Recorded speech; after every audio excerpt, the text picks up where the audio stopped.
নমস্কার। ঠাকুর শ্রী শ্রী রামকৃষ্ণ পরমহংসদেব এবং মা শারদার চরণে আমার সশ্রদ্ধ প্রণাম জানিয়ে ভিডিওটা শুরু করছি। ছোটবেলাটা বড়দের তত্ত্বাবধানে নিজেদের পড়াশোনা নিয়ে কাটিয়ে যখন আমরা সংসার জীবনে প্রবেশ করি তখন স্বভাবতই বড়ই ব্যস্ত হয়ে পড়ি। নিজের সন্তান মানুষ করা, তাদের প্রতি দায়িত্ব কর্তব্য পালন করতে করতে যখন তারা বড় হয়ে যায় তখন প্রতিটা মানুষই কম বেশি অনুভব করে সে বড় একলা। আসলে এই পৃথিবীতে প্রতিটা মানুষ যেমন একা এসেছে ঠিক তেমনিভাবে প্রতিটি মানুষই একা। কিন্তু সংসারের মায়ায়, সংসারের বন্ধনে আমরা এতটাই আবদ্ধ থাকি যে আমরা এই চরম সত্যিটাকে ভুলে যাই। আমরা ভাবি যে সংসারটাই সত্যি, বাকি সব মিথ্যে, এটাই আসলে ভুল। তাই কিন্তু ঠাকুর বলেছেন সংসারে থাকবে, সবার উপর দায়িত্ব করবে, কিন্তু জানবে এরা তোমার কেউ নয়। সংসারে থাকতে হয় বড় মানুষের কর্মচারীর মতো বা বড় মানুষের দাসীর মতো। বড় মানুষের দাসীরা যেমন মনিবের ছেলে মেয়েকেই আমার রাম আমার শ্যাম বলে মানুষ করে, কিন্তু মনে মনে তারা জানে যে এরা আমার কেউ নয়। তার মনটা কিন্তু আসলে পড়ে থাকে নিজের দেশের বাড়ির ওপর। কচ্ছপ জলে চড়ে বেড়ায়, কিন্তু তার মন কোথায় পড়ে থাকে? মন পড়ে থাকে আড়ায়, যেখানে তার ডিমগুলো আছে।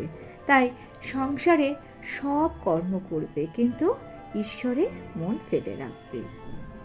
আমরা যতই পড়ি, যতই শুনি এই ধরনের কথা, আমরা এটাকে মন থেকে কিন্তু গ্রহণ করতে পারি না। আমরা সেই সংসারের বন্ধনে নিজেকে আবদ্ধ করে ফেলি, যার ফলে কি হয় বলুন তো?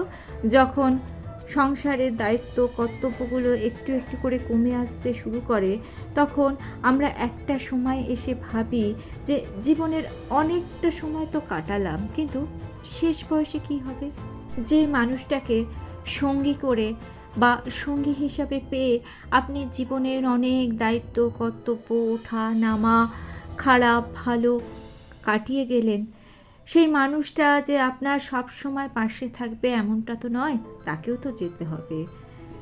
আর সে যদি চলে যায় তাহলে থাকবো কিভাবে? এই ভাবনায় আমরা কিন্তু সকলেই কম বেশি অস্থির হই। আমি যদি আপনাদের বলি যে এই ভাবনা মনে আনবেন না, তাহলে আপনি বলবেন কিভাবে আনবো না? এটা তো জীবনের স্বাভাবিক কথা, মনে তো আসবে।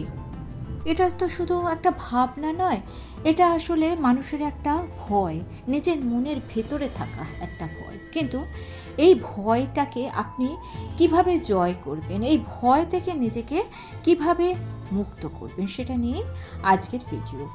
দেখুন, শৈশব কৈশোর যৌবন ও বার্ধক্য জীবনের এই 4টি অধ্যায়কে বাদ দিয়ে চলা কারুর পক্ষে সম্ভব নয়। শৈশব কৈশোর ও যৌবনে আমাদের চারপাশে মানুষের অভাব হয় না, কিন্তু যখন বয়স বাড়তে থাকে শূন্যতা আমাদের সঙ্গী হয়ে যায়।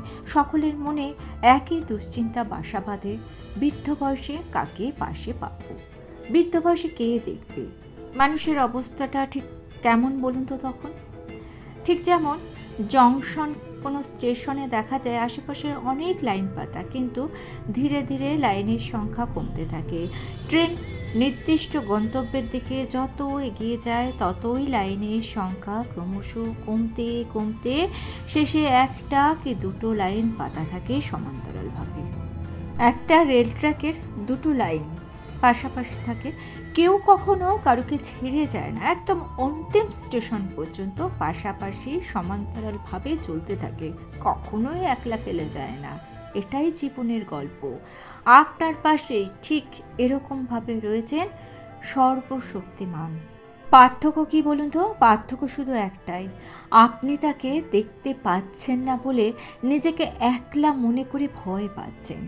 প্রকৃতপক্ষে আপনি কখনোই একলা নন। আপনার পাশে আপনার সাথেই রয়েছেন আপনার সৃষ্টিকর্তা।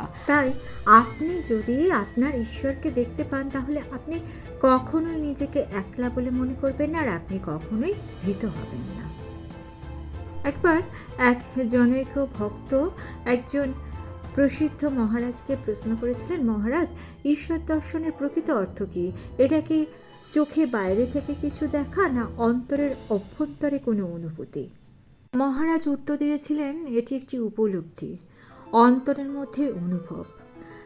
যখন আমরা কান দিয়ে কিছু শুনি বা চোখ দিয়ে কিছু দেখি, তখন আমরা তার অস্তিত্ব সম্বন্ধে দৃঢ় নিশ্চিত হই, কিন্তু অন্তরের অনুভব আমাদের চিরন্তন সত্যতার ওপর দৃঢ়তর প্রত্যয় জাগিয়ে তোলে, আর সেটাই হলো ঈশ্বর দর্শন। ভক্ত প্রশ্ন করলেন, এই ঈশ্বর দর্শন কিভাবে হবে? কিভাবে আমরা ঈশ্বরকে দেখতে পাবো? মহারাজ হেসে উত্তর দিলেন, ঈশ্বরের চিন্তায় মনকে একাগ্র করো আর বিবেক ও বিচারের পথে আত্মবিশ্লেষণ করো, তাহলেই ঈশ্বরকে তোমরা নিজের অন্তরে অনুভব করবে। ভক্ত তখন বলেছিল, মহারাজ, এ তো অসম্ভব, এ কি করে সম্ভব? মহারাজ সেই মুহূর্তে তাকে কোনো উত্তর দেননি। কিছুদিন পর মহারাজ দেখলেন সেই ভক্ত অবসর সময় বাজে কাজে কাটাচ্ছেন। তখন তিনি সেই ভক্তকে বলেছিলেন, অবসর সময়ভাবে নষ্ট না করে শ্রীমদ্ ভগবদ্ গীতা পাঠ করো, ভালো কাজে মন দাও। তারপর সেই ভক্ত সেই মহারাজের কথা মতো ভগবত পাঠ নিয়মিত পাঠ করা শুরু করেন এবং সেই ভক্তের স্মৃতিকথায় তিনি লিখছেন, ভাগবত পাঠ করে আমি প্রকৃত উপকার পেয়েছি। জ্ঞানের এক নতুন আলোয় আমার ধর্ম সম্বন্ধে অনেক অস্পষ্ট ধারণা পরিষ্কার হয়ে গিয়েছে। আর জীবনের শেষ প্রান্তে এসে শ্রীমদ্ ভগবদ্ গীতাই আমার সর্বক্ষণের সঙ্গী এবং সান্ত্বনা। কিশোর কুমার একজন বিখ্যাত গায়ক ছিলেন। তার চারপাশে চেনা অচেনা মানুষের অভাব নেই। একবার এক সাক্ষাৎকারে ওনাকে তার বন্ধু অর্থাৎ দোস্তদের সম্বন্ধে কিছু বলতে বলা হয়েছিল। তখন তিনি বলেছিলেন, বন্ধু বন্ধু তো তিনজনই হয়। প্রথম বন্ধু নিজের শৈশবকাল, দ্বিতীয় বন্ধু নিজের যৌবনকাল, আর তৃতীয় বন্ধু নিজের বার্ধক্যকাল। আর এইটাই একদম বাস্তব কথা। আপনার বন্ধু একমাত্র আপনি, আর আপনার অন্তরে যিনি রয়েছেন সেই সর্বশক্তিমান পরমেশ্বর। আর বয়স তো শুধুমাত্র একটি সংখ্যা। বয়স যত বাড়তে থাকে, বৃদ্ধ বয়সে মনকে শক্ত করে রাখা কিন্তু বড় কঠিন কাজ, কারণ তখন আসক্ত শরীরে মন তখন এমনিতেই দুর্বল হয়ে যায়, আর তার সাথে থাকে প্রিয়জনদের নানা দুঃখ, কষ্ট, শোক, তাপ, অপমান ইত্যাদি। একবার এক ভক্ত স্বামী সর্বপ্রিয়ানন্দজিকে প্রশ্ন করেছিলেন, নিজের পাশাপাশি সবাইকে ভালো রাখবো কিভাবে মহারাজ? সে বলেছিল, আধ্যাত্মপথে নিজেকে ক্রমশ উন্নত করতে চেষ্টা করলেও এই যে চারপাশের মানুষের এত কষ্ট, শোক, এসব দেখে খুব বিহ্বল, অবসন্ন লাগে, বিব্রত হয়ে পড়ি। মহারাজ উত্তর দিয়েছিলেন, সত্যি কথা এমনটাই হওয়া উচিত। একজন সংবেদনশীল মানুষ এইভাবে ভাবতে বাধ্য। মানুষ যদি অন্যের কষ্টকে অনুভব করতে নাই পারল, সে তো পাষাণ হৃদয়। তাই সংবেদনশীল যেমন হতে হবে, ঠিক তেমনিভাবেই হতে হবে বাস্তববাদী। অন্যের দুঃখে অবশ্যই দুঃখী হবে, কিন্তু ভেঙে পড়লে তো চলবে না। আধ্যাত্ম পথে তোমায় সর্বশক্তিমানকে নিজের অন্তরে প্রতিষ্ঠা করতে হবে, তাহলেই তোমাদের ব্যক্তিগত শোক তাপ থেকে তোমরা উত্তীর্ণ হতে পারবে। আধ্যাত্ম পথই একমাত্র পথ, যে পথে সবসময় মানুষ নির্ভীক থাকতে পারবে। সময় যেমনই আসুক না কেন, যে পরিস্থিতি আসুক না কেন, সময় যত কঠিন হোক না কেন, যে কোনো পরিস্থিতিতেই আপনি তখন আর ভয় পাবেন না, থাকবেন সবসময় শান্ত এবং স্নিগ্ধ, পবিত্র ও সুন্দর। আর ভিডিওটা ভালো লেগে থাকলে চ্যানেলটিকে সাবস্ক্রাইব করে নিয়ে পাশে থাকা বেল আইকনটা প্রেস করে দিন, অল অপশনটা ক্লিক করে দেবেন, তাহলে যখনই নতুন কোনো ভিডিও আপলোড করব তার নোটিফিকেশন আপনাদের কাছে পৌঁছে যাবে। আর ভিডিওটা ভালো লেগে থাকলে ছোট্ট করে একটা লাইক দিতে ভুলবেন না।